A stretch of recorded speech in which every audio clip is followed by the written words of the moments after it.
Yep, we're getting good audio.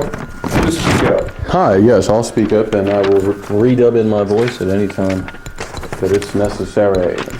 Hi, guys.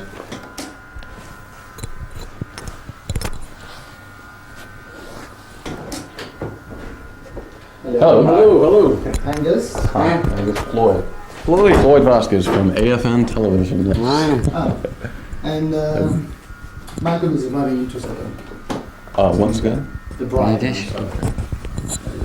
what you may want to do is put it up through your shirt. And feeling like we were delayed out of Frankfurt and we missed our connecting flight in London. I hate to keep you waiting. I'm very sorry. No, we've been out in the back, we're having a good time. All right. No trouble. If you can't understand him, I'll translate for you. Yes, I have actually got a very difficult accent to understand. Okay.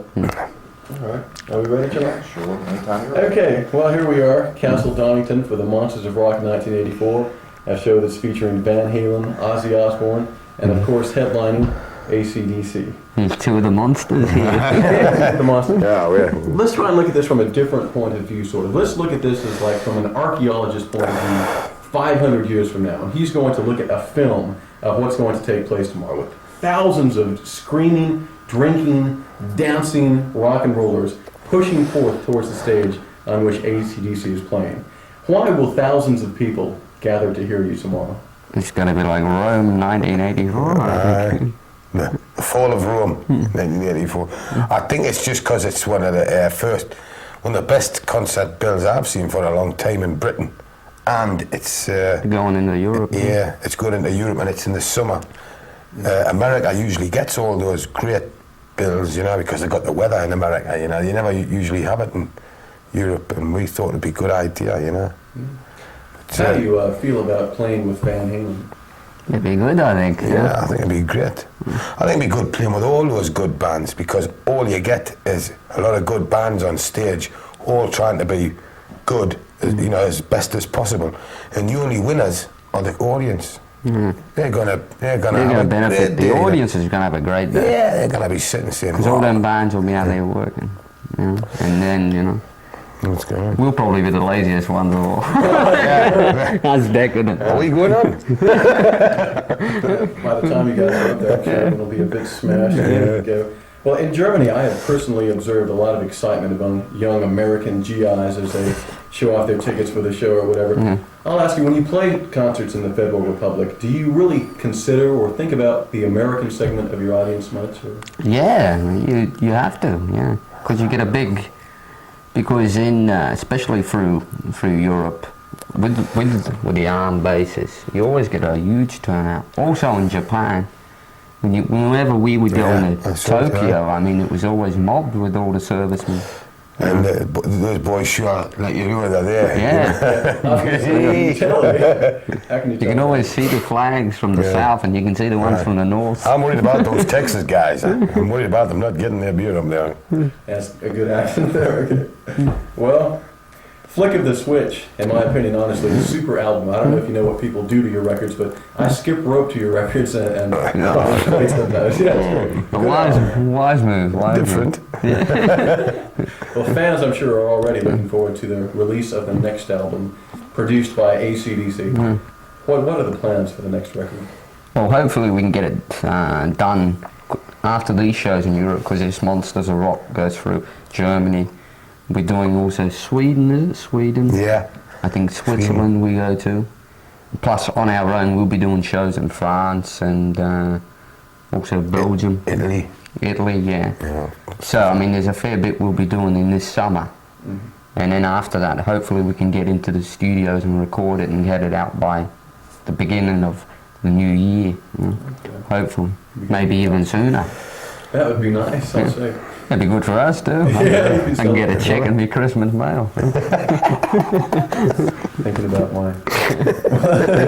Who is it? Well, Flick of the Switch sounds, it's the AC/DC sound. As far as, I mean, it reminds me a lot of Back in Black. I mean, of course, the tunes are different, but the mix is such the same hard feeling sound. In the future, now that AC/DC is producing itself, is there going to be any progression or change in the sound as far as maybe bringing in synthesizers or any substantial change that way? Is there going to be the same sound? Good God, no.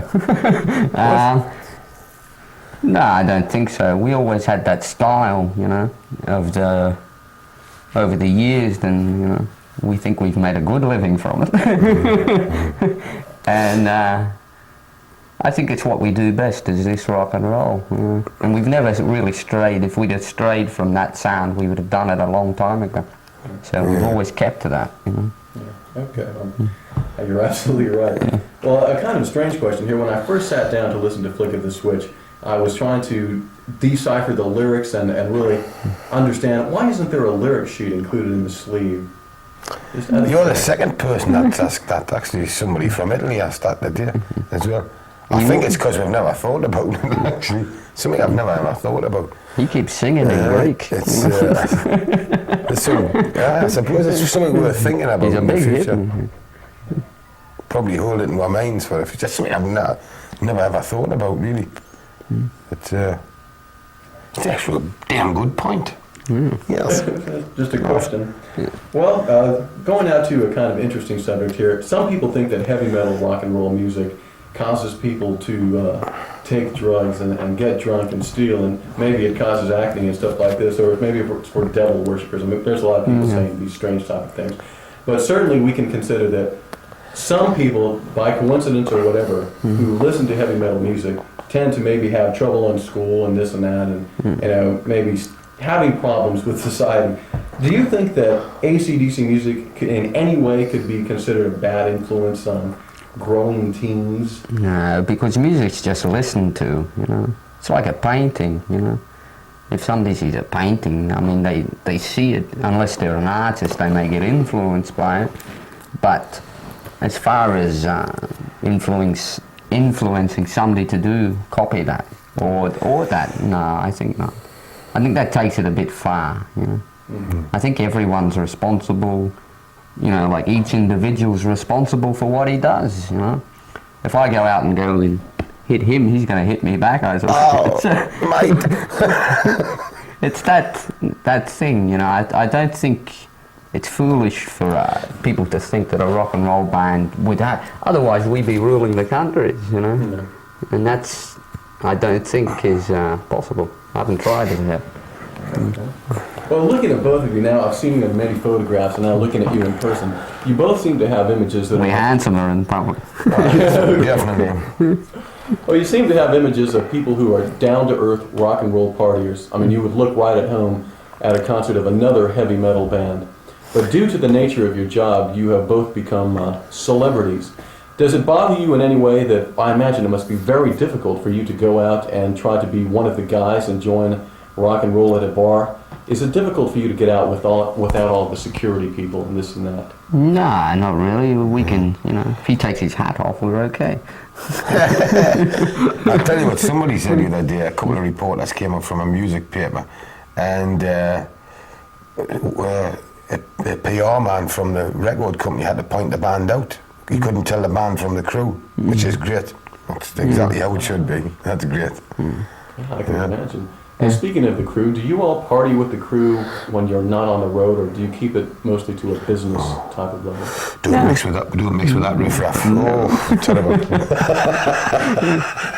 Nah, they're good lads. Nah, we're all together. Yeah. You know, we try to keep it pretty basic and simple. You know, and we've had the same three guys for you know, we've only got an actual backline guys. There's only like 3 people, and we've got other people involved. You know, like. But mainly from record companies and everything, and all the other stuff like the sound and the lighting companies and all that. I mean, we hire all this equipment whenever we go on the road. You know? So we basically the guys that are with us all the time. We're always been equal, more or less. You know? That is. Yeah, we all get locked up together. Yeah. We all spend many a night in the Spanish, though. We all get arrested as Basque terrorists together. That reminds me of a joke, but I'll skip it till later. What about people who probably are attracted to you because of your position, whether it be women or any other people who are just like really awed by that star status? Do you find it difficult, or is there trouble in telling when people are liking you because of you, Angus Young, or Brian Johnson, or you, rock star, famous person? Well, you know that from the start.